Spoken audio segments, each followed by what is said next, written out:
The Christian Atheist is also available on YouTube, and you will find other great content, including the literature I frequently refer to, on our Simple Gifts podcast. If you find our content helpful, consider supporting us through PayPal at romanschapter5@comcast.net.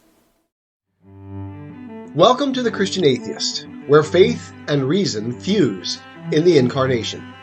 Episode number 16, The Superstitious Old Testament. If God is truth, then we have nothing to fear in seeking truth honestly, wherever we may find it. When discussing Christianity with the unbelieving, or atheists then, we should not be afraid of really listening to their arguments and issues. There is no danger that God's existence hangs on the outcome of your conversation. Even if you are beaten soundly in the game of words you are engaging, if you are open, you will learn something from it. I try to always engage others with the idea that they have something important to teach me. My father drummed that lesson into me. Perhaps I should not say do not be afraid, as this sort of courage is acquired, not inherent. I still get a knot in my gut when faced with tough criticism, and feel out of my comfort zone. Instead, I should say, do not retreat because you feel afraid. I never know how this confidence plays out in advance of any critical dialogue with someone. Usually, for me, it involves taking the claims of others seriously enough to acknowledge what I don't know, which opens the possibility that I might learn something. It also keeps me on my toes in two ways. First, we are called to be wise as serpents, and to understand that not all attacks are honest or rational, but some are even designed to hurt and sidetrack the discussion instead of search for truth. Secondly, however, we are also called to be gentle as doves, since no matter what the intent of the arguer, they are still human beings for whom Christ died, and who possess God's spark. I thought it might be useful to offer my pattern of response this week to one of my own critics, Max Dowd, who responded to my YouTube Christian Atheist number 9 on Jordan Peterson. I hope in this way to display how a careful, honest, and measured response can blunt the vitriol and keep the conversation going at a rational level.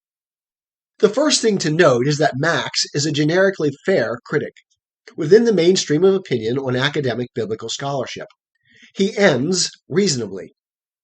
The Bible is a priceless book as a window into the minds of ancient people, primitive and superstitious though they were. And there is history in the Bible. It's just found mostly between the lines. But to call the Bible boundless in insight and wisdom is to ignore its horrors and to ignore the advances in authentic, unbiased biblical studies. Note here that while he is a critic of the Bible, he is not discounting its value as a historical document from which knowledge can be gleaned. Max is not a vitriolic hater, but someone with whom you can converse intelligently. His take on the Bible as superstitious and primitive is not uncommon, though I believe it to be wrong in important ways. Let's look together at how best to respond to Max's criticism. Not to his credit, Max begins by casting slurs, which is never good argument, however rhetorically effective it can be. The first substantive position is 6 sentences in. Quote, to describe the Bible as such, that is, a book boundless in insight and wisdom, is just cherry-picking. One commits the informal fallacy of cherry-picking when you only look at evidence that supports your side of the argument without taking into account other evidence that might support a differing view. It is Max who commits this fallacy most clearly in what follows, by picking some seriously problematic Bible texts as evidence of its, quote, primitive and superstitious nature. His argument, essentially, is this. Premise 1. The Bible presents a cure for leprosy that involves incantations and the blood of a bird. Premise 2. The Bible presents a paternity test that clearly is superstitious and details its superstitious nature. Premise 3. This sort of superstitious ickiness infests the whole Bible. Conclusion. The Bible cannot justifiably be called a book, quote, boundless in insight and wisdom. This is an inductive argument, meant to assert the probability of its conclusion as strongly as possible.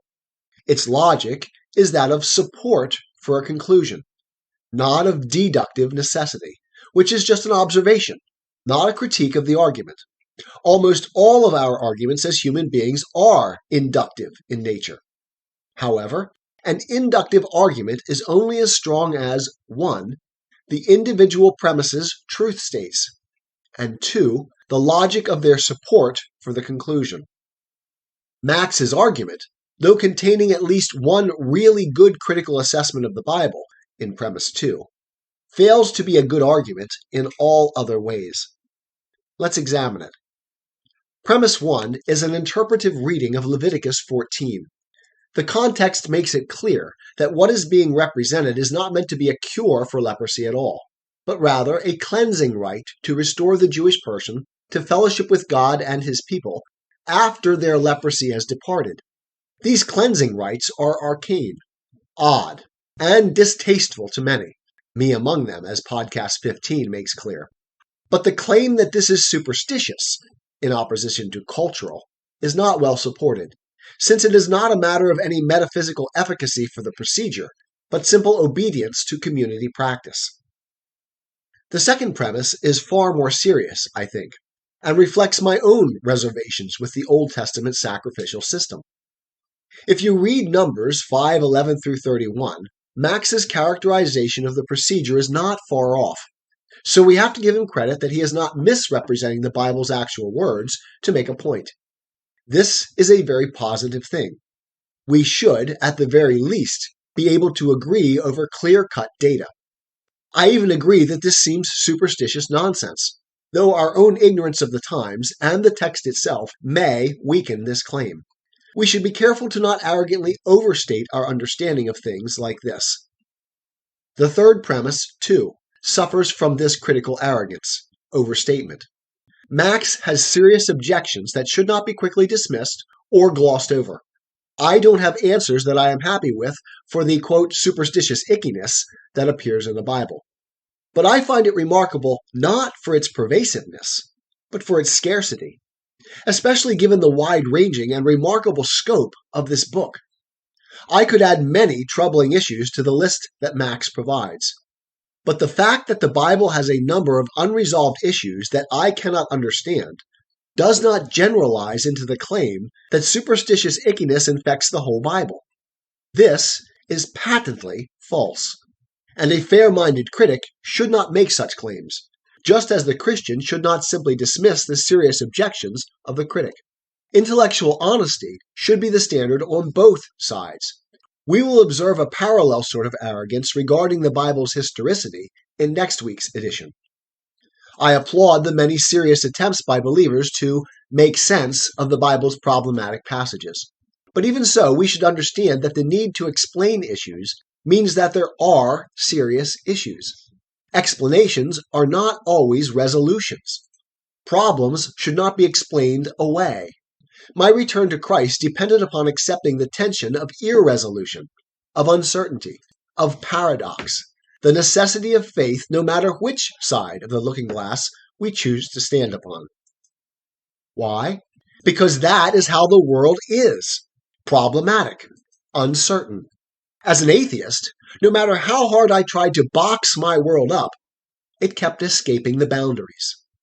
Eventually, uncertainty rationally compelled me to face the absurdity of my atheist rejection of faith. We all believe. We differ only in what or on whom we place our faith. As I have said before, I cannot pretend to understand God or his ways, nor will I box him into the narrow confines of a doctrinal biblical inspiration. I don't know how biblical inspiration works, but I accept the unique status of the Bible as God's word to man. This, admittedly, is faith for me, but it is not irrational faith. I have my doubts, too, and I refuse to simply explain them away. But the Bible has spoken to God's people for millennia now, and its messages and insights are as fresh and relevant today as when they were first written. Men wrote the Bible in human languages, an inherently ambiguous and imperfect medium, and God inspired it, breathed into it. What does that mean? This is another of those paradoxes that human reason confronts, but cannot fathom. The Bible, in analogy with the incarnation, is both human and divine in origin. If we privilege the divine character above all else, we get the evangelical notion of an infallible book. But we run the risk of losing the human authorship, and of fetishizing a document rather than God's message through it. I don't know who is right and who is wrong in these debates. I am too ignorant. My concern is Christ, the living Word, and his message and work of salvation for mankind. Returning to Max's argument, we can now see that there is little to no support for his conclusion from his premises. The first premise is simply a misunderstanding of the text. The second premise presents one issue of superstitious ickiness, and the third premise generalizes from this that the whole Bible is full of such, which is patently untrue, an example of what logicians call a hasty generalization. So, as regards the truth states of his premises, Max does not fare well. But for the sake of argument, let us suppose that all three of his premises are true. Even so, they do not adequately support his conclusion, as a book may contain all sorts of errors and superstitions and still have boundless insight and wisdom. The Analects of Confucius has errors, and the works of Plato and Aristotle are scientifically unsophisticated. They make unwarranted assumptions and even logical fallacies, and are, in places, arguably superstitious. But there is a great deal of wisdom and insight in both. Likewise with Shakespeare, Newton, and Marx. If the presence of error and superstition is to destroy all value for human understanding, then we will have to purge most of humanity's literature from our libraries. Hello to Orwell's memory hole and the Ministry of Truth. Max himself concedes as much in the final words of his critique, the first of those I quoted above. To be fair to Max, he was not seeking to present a fully formed argument, I think, but simply to scattergun a few points that would add up to sufficient reason to undermine my position. This, too, is typical of the critic, and to a certain degree, I misrepresent his position by formalizing it into a structured argument. Still, the formalized structure of an argument is the easiest way to evaluate the reasoning of a set of claims. Max should be given the courtesy of correcting my evaluation, and I gladly offer that to him. His overstatement of his position is his downfall.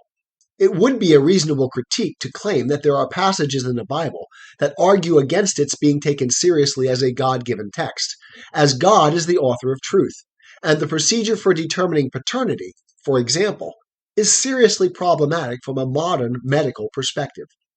Next episode, I would like to conclude this two-part response to the critic by addressing Max's claim that the Bible is pseudo-historical. He makes some great points here as well that deserve our attention. If any of you want to read the actual text of Max's critique and my response, it can be found on YouTube in the comments to The Christian Atheist, Episode 9, on Jordan Peterson's contributions to the machinery of the looking glass. I look forward to next week. I am a Christian, with the searching and skeptical mind of an atheist. I don't want to believe anything that isn't true. I know both sides of the looking glass, and I know them with open eyes. I choose Christ's side. I invite you to join me from wherever you stand before the looking glass. That's this week's episode. Thanks for listening. And remember, you can have your religious cake and eat it too. You can have reason, respect for science, a 21st century worldview, and be a Christian.